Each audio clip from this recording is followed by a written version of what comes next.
Assalamu alaikum. Hello everyone. How are you today?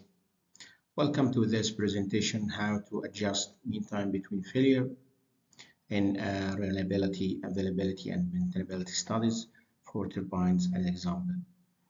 In this session, we will refer to real-world examples and the guidelines from Saudi Aramco to understand how mean time between failures can be effectively managed for gas turbine operation.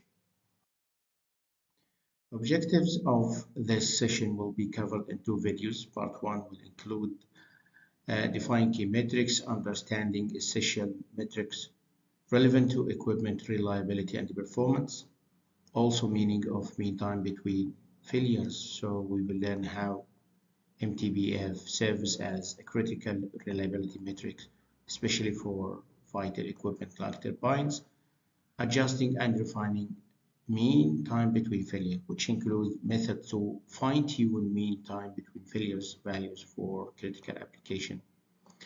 Then part 2 will cover data extraction, how to pull relevant data from source like the ORIDA database, using a turbine as an example, estimation technique, steps to calculate and adjust mean time between failure for more accurate reliability insights. So what exactly is a metric, especially from a data analytics perspective? When we gather data, we are observing real-world events. For example, maybe we are looking at revenue figures or counts of equipment failures. We quantify this observation into measurable data points. Then, by creating relationships between these measures, we organize them into metrics. So metrics give us insights into business objectives. They help us see trends, identify areas of improvement, and understand performance.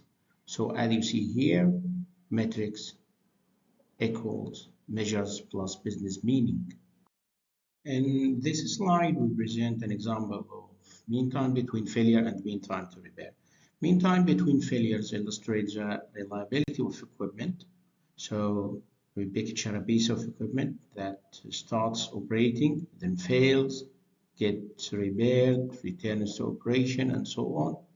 The mean time between failure is calculated as the total uptime.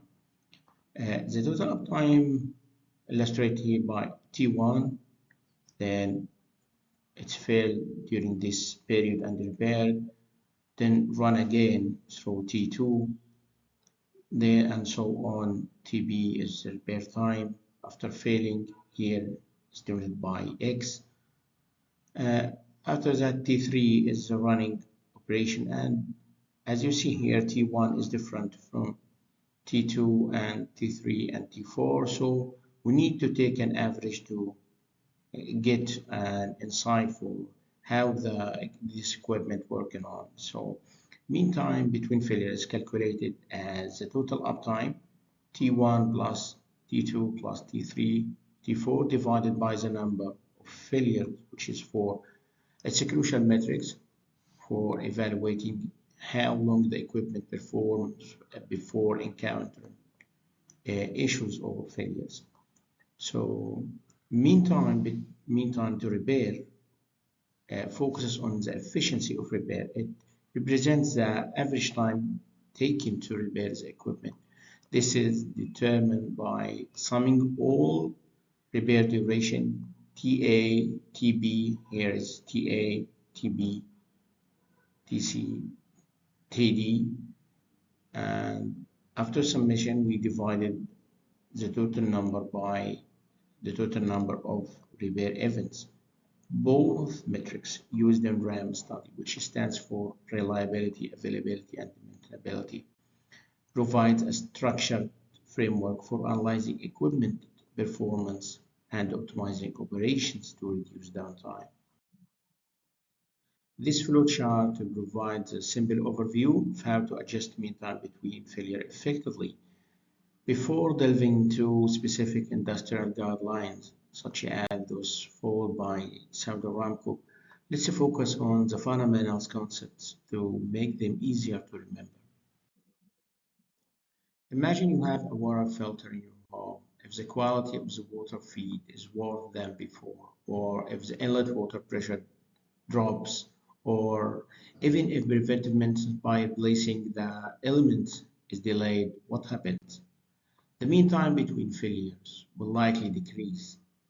This means the filter will fail more often, requiring more frequent repairs or replacement. To keep your filter's mean time between failure aligned with home needs, so adjustments are necessary because the circumstances and the environment changes. Let's revisit the flowchart and apply it to the practical case like a water filter system. To refine the mean time between failure, we can use guidance from Saudi Aramco industrial standards. First, consider adjustment for feed specification, which accounts for 10 to 20%. Next, factor in design limits and the changes in the operating environment, contributing 10 to 25%. Finally, compliance with preventive maintenance practice influence mean time between failure by another 5 to 10%. These percentages are deducted from the original mean time between failure values obtained from international database, providing a more realistic and tailored metric for improving reliability. This structured approach ensures that the equipment's performance aligns closely with specific operating condition. So we have three terms here: on spec feed or any spec product, operating with design limits and operating environment, preventive maintenance. So you have two types of data. Field data, if you have field data, use it, and it will be good for your plant reliability estimation. But if you don't have the reliability data, you must go to the international industry data, which like RIDA, so you get the mean time between failure as a reference, but you need to refine and adjust it to be compatible with your plant. After that, the adjusted value here equals the reference, but after deducting all, uh, all the percentage we talk about for the C factors. Return to the turbine example, which includes three main compartments: air compression, then combustion, then exhaust, and getting the rotor motion required for electricity generation. Plus, you have some accessories and utilities. Here is the equipment included in each compartment. Here we have starting system, an air intake, combustion system, compressor, which shown in the previous figure. And herein is the continuation of the equipment list. That's here part 2 of 2 in gas turbine. So we have here lubrication system, fuel system, water system injection, and final gas detection. All we have seen in the previous flowchart. Before going on, you have to keep in mind some definitions used in data collection. The first one is calendar time, is the total period for data collection, including all time, even when the turbine is not operating. For instance, if we are monitoring a turbine over 1 year, which equals 8,760 hours, that includes all shutdowns, holidays, or any downtime. Calendar time gave us a big picture view of long-term reliability. The second definition is for operational time, refer to the actual hours when the turbine is actively running and performing its task.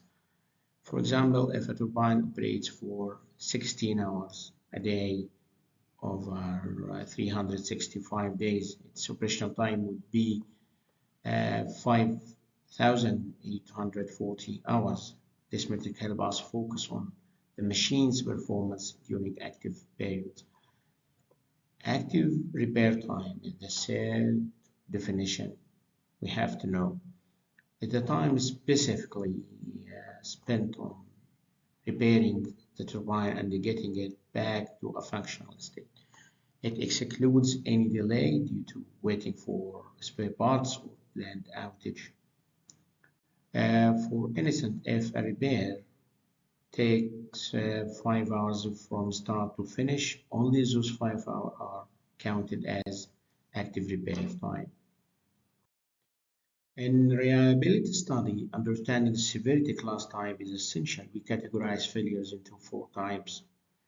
The first one is critical failure. Complete breakdown requires immediate attention. The loss is 100%. Degraded failure is the second one. The turbine is partially functional, but not at full capacity. The third one is incipient failure. Minor issues that could worsen over time if not addressed, but you have your capacity 100%, but you still have an issue. A known failure, the cause or severity couldn't be determined or recorded. Each type requires different management strategies to maintain system. The failure rate has been adjusted from the original already figures of 2.98 here, this one, already total critical. And this row reveals failure rate per year. So we have 2.98 failures per year. But if you see here, the total after adjusting mean time between failure is 2.3. So we will learn how to exclude some of our issues if the circumstances changes. So the adjusted mean time between failure is 2.3, and you see here mean time between failure is 0.34 year, but here is increases to 0.44 years. So the mean time between failure increased. That's good. That's good for our estimation. We will go into more detail on this adjustment in the upcoming session, so stay tuned as we dive deeper into the process of refining and adjusting the mean time between failure. Thank you for your time and attention. That concludes our presentation on adjusting mean time between failure and turbine running studies. By grasping and implementing this principle, we can greatly enhance the reliability and maintainability of gas turbines in real world. If you found this information valuable, feel free to share it with your colleague. Thank you and bye.